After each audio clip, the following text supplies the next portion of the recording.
$2.18 better off. Here's how non-annual compounding in effect works at the bank. First, I take some money out of my pocket and put it in the bank.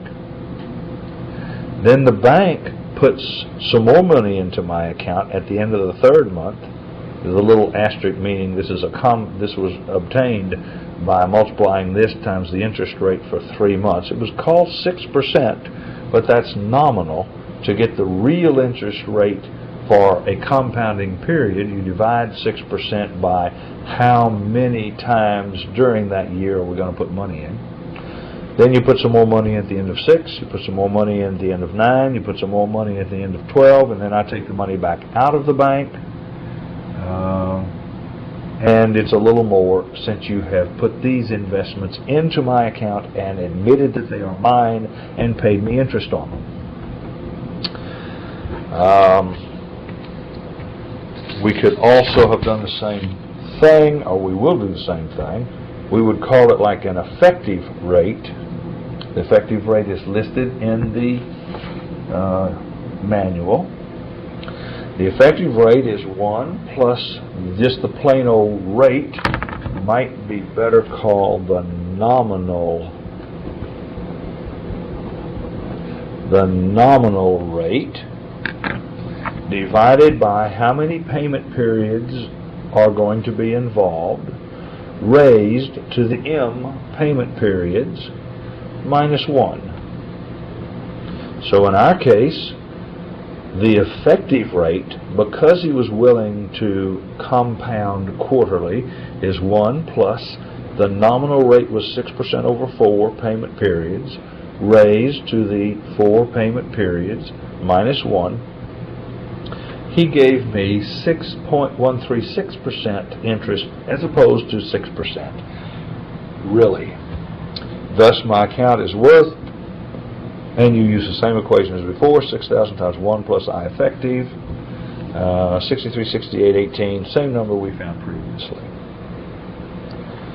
Now, if you did that same thing for 7 years, then the account is worth, here again you use the effective rate and work it out. Incidentally, you could also use the tables for this. That would be $9,103. So let's take it back now. You can't use the tables for this because they don't have a rate for 6.136. So this one you're going to have to use the equation for I effective. Now, the other bank says, well, phooey, if his bank's going to do that, I'll tell you what I'll do, I'll give you money back in every 2 months. In other words, every 2 months, I'll admit you have money in my bank that earned a little interest, and I'll put that interest in your account rather than just keeping it in my pocket for you later on. Then you would find the effective rate by saying it's 1 plus the nominal rate divided by N, nominal rate divided by M, raised to the M payment periods minus 1. In this case, there's 1, 2, 3, 4, 5, 6 payment periods, and we raise that to the 6th power. Instead of giving me 6.136, he's giving me a little more, 6.152. So the future value of my money in that case would be, there's the 6,152, would be $6,300.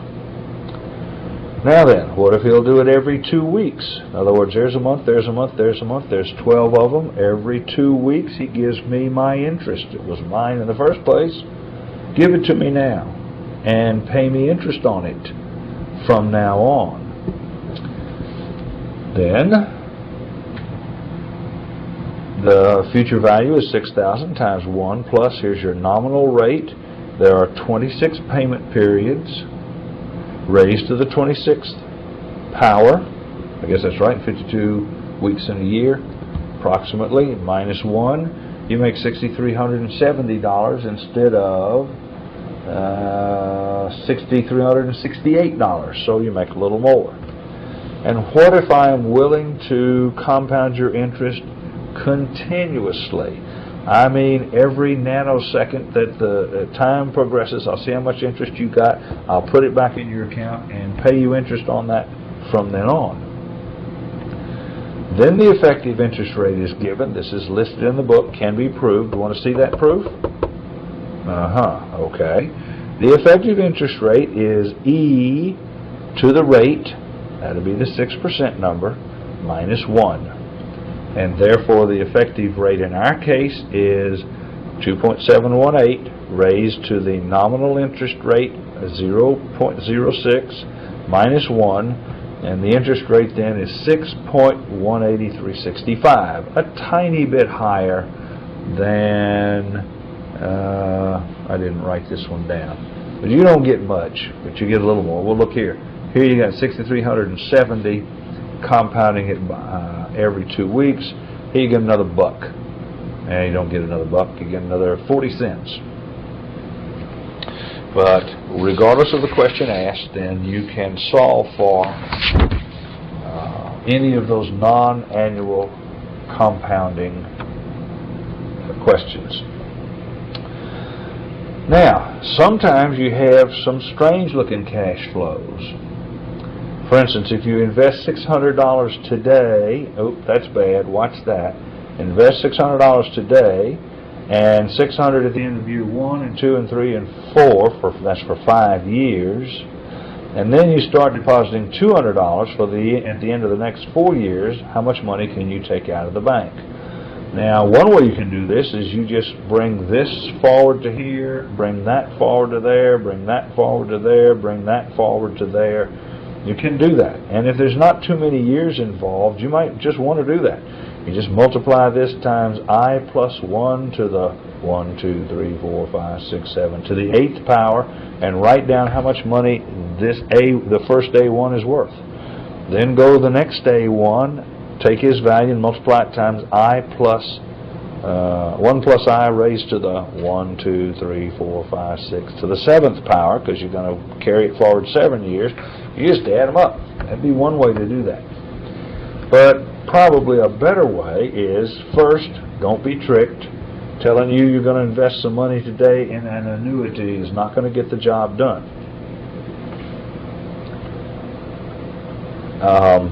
So we will move time back to the standard form, wherein at the end of the first year we put in our first annuity. Bet you I have a... No, that's okay. I was thinking I had a mistake here, because I'm going to move time back. I was thinking this little arrow shouldn't be there. I didn't move the cash string. I just moved time back under it 1 year.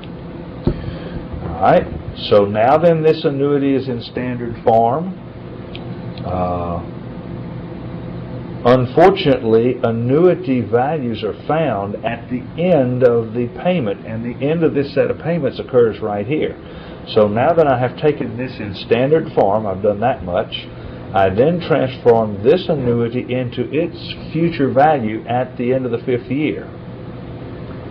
And then I will actually have to take this F1, oh, and I show it here, and change it into its F2 value. So what I do is I take the annuity and find its future value. The future value of an annuity is always listed at the last year of the annuity payment. But that's 3 years shy, 1, 2, 3, that's 4 years shy of when I'm going to leave the money in the bank. Okay? So what I'll do is I'll add this plus this, and that annuity is okay. I'll have to switch time around on it in order to get the time to go to the right place. In other words, you and I have been using this as the 0th year.